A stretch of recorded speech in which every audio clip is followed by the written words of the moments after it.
থাকা কিছু উপকরণ দিয়ে আমি একটা অসাধারণ স্বাদের রেসিপি বানিয়েছি, সেটাই তোমাদের সাথে শেয়ার করব। প্লিজ বন্ধুরা স্কিপ করো না, তাহলে বুঝতে পারবে না আমি কি কি দিলাম, কিসের পর কি দিলাম। প্লিজ আমি যেইভাবে বানিয়েছি সেইভাবে একবার ট্রাই করে দেখতে পারো, দারুণ স্বাদ হয়। এই দিয়েই এক থালা ভাত খাওয়া হয়ে যাবে, আর কিছু লাগবে না। চলো তাহলে রেসিপিতে যাওয়া যাক। নমস্কার বন্ধুরা, আপনারা দেখছেন কুকিং হাউস অফ অনিমা। আজকে কি রান্না করব ভেবেই যাচ্ছি। নিরামিষ। এখানে একটু জল নিয়েছি, জলের মধ্যে একটু নুন দিয়ে দিলাম। তাই ভাবলাম যে সাধারণ জিনিস দিয়ে, কিছু উপকরণ দিয়ে আমি অসাধারণ একটা রেসিপি তোমাদের সাথে শেয়ার করব। তার জন্য দেখো আমি কড়াই বসিয়ে দিয়েছি, আর এখানে দেখো আমি জল নিয়ে নিয়েছি, জলের মধ্যে আমি নুন দিয়ে দিয়েছি। দেখতেই পাচ্ছ বন্ধুরা। চলো রেসিপিতে যাওয়া যাক। দিনে কি রান্না কোনো একটা ব্যাপার থেকেই যায়। আজকে আমাদের নিরামিষ। তো ঘরে পনির ছিল এক টুকরো, সেই পনিরটাকেই আমি রান্না করব ঘরোয়া সব উপকরণ দিয়ে। এখানে কড়াইতে আমি সাদা তেল দিয়ে দিলাম। দেখো এখানে আমি ডাল রান্না করে নিয়েছি, নিরামিষ মুগ ডাল, কাঁচা মুগের ডাল রান্না করেছি। আর এখানে খোসা ভাজা করে নিয়েছি, দেখতেই পাচ্ছ লাউয়ের খোসা ভাজা। দেখো তোমাদেরকে দেখা তেলটা গরম হয়ে গেছে। এবার আমি পনির নিয়ে নিয়েছি, 200 গ্রামের মতো হবে। এই পনিরটা আমি হালকা করে ভেজে নেব।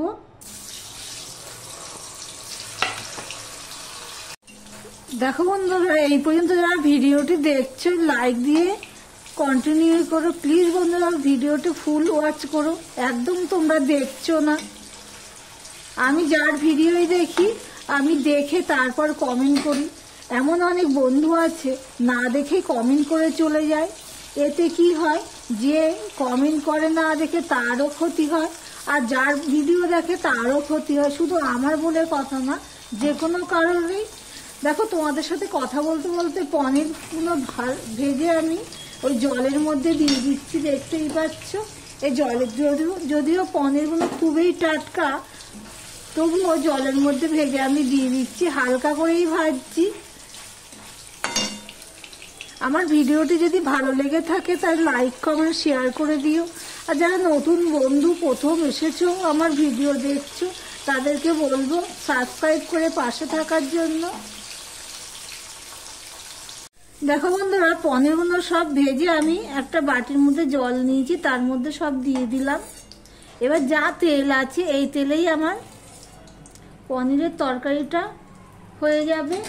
সবার প্রথমে আমি একটা শুকনো লঙ্কাকে ভেঙে দিয়ে দিলাম একটা তেজপাতা। আর এখানে গোটা গরম মশলা রেখেছি। দেখো 2টো এলাচ আমি ফাটিয়ে নিয়েছি, লং নিয়েছি, আর দারচিনি নিয়েছি, সেটাও আমি দিয়ে দিলাম। ফোড়নটা হওয়ার জন্য আমি অপেক্ষা করব। ফোড়নটা হয়ে গেছে, এবার আমি একটু নুন দিয়ে দিলাম। আর এখানে আমি অল্প একটু টমেটো, আধখানা টমেটো নিয়েছি, সেটাও আমি দিয়ে দিলাম। এবার দিয়ে দিলাম 1/2 চামচের মতন আদা পেস্ট। আদা টমেটো এটা আমি একটু কষিয়ে নেব বা রান্না করে নেব, যাই বলো না কেন। গ্যাসের ফ্লেমটা কিন্তু আমি লো করে দিয়েই এটা করছি। দেখো টমেটো আর আদাটা হয়ে গেছে, খুব সুন্দর গন্ধ হচ্ছে, যেহেতু ফোড়নটা দিয়েছি গরম মশলা, আদা। এবার আমি যেহেতু এখানে আলু দেবো না, তাই মশলার পরিমাণটাও সেইভাবে দিতে হবে। আমি 1/2 চামচ দিয়ে দিলাম জিরের গুঁড়ো, আর 1/2 চামচ ধনের গুঁড়ো, অল্প একটু হলুদ দিলাম, আর সামান্য একটুখানি লঙ্কার গুঁড়ো দিলাম। একটা কাঁচা লঙ্কা দিয়ে দিলাম, দিয়ে অল্প একটু জল দিয়ে আমি মশলাটা কষিয়ে নেব। ভালো করে মশলাটাকে কষিয়ে নিতে হবে। খুব সহজ, সাধারণ কিছু মশলা দিয়েই রান্না করছি, কিন্তু কিভাবে রান্না করছি, কিসের পর কী দিচ্ছি, প্লিজ তোমরা একবার ফলো করো, তাহলে সেইভাবে রান্না করে দেখতে পারো। খুবই স্বাদ হয় খেতে। এর মধ্যে আরও 2টো জিনিস দেবো মশলাটা কষানোর পরে। বন্ধুরা দেখতে থাকো। মশলাটা কষানো হয়ে গেছে, তেল ছেড়ে দিয়েছে।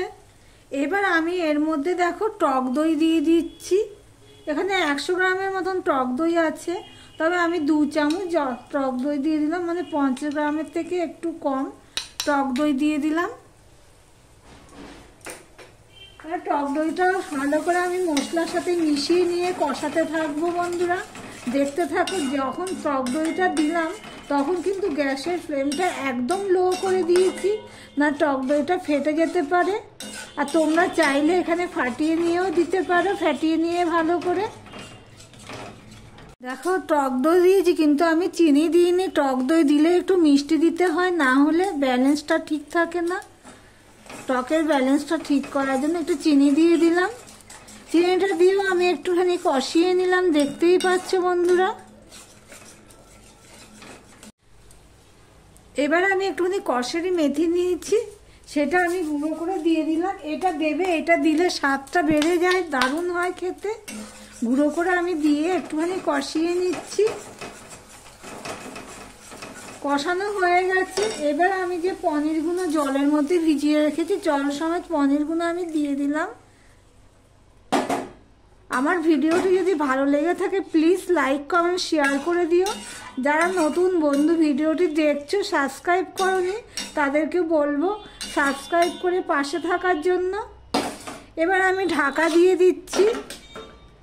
বন্ধুরা আমি 2 থেকে 3 মিনিট আমি ঢাকা দিয়েই ফুটিয়ে নিয়েছি, রান্না করে নিয়েছি। যাই বলো না কেন, আমি একটু টেস্ট করে দেখলাম ঝোলটা নুন মিষ্টি ঠিক আছে নাকি, একদম পারফেক্ট। প্লিজ তোমরা আমি যেইভাবে করলাম ওইভাবে একবার করে দেখতে পারো। এবার দিয়ে দিচ্ছি ধনেপাতা কুচি। ধনেপাতা দিয়ে আমি একটুখানি ফুটিয়ে নেব। আমি ঢাকা দিয়ে দিলাম আর গ্যাসটা অফ করলাম।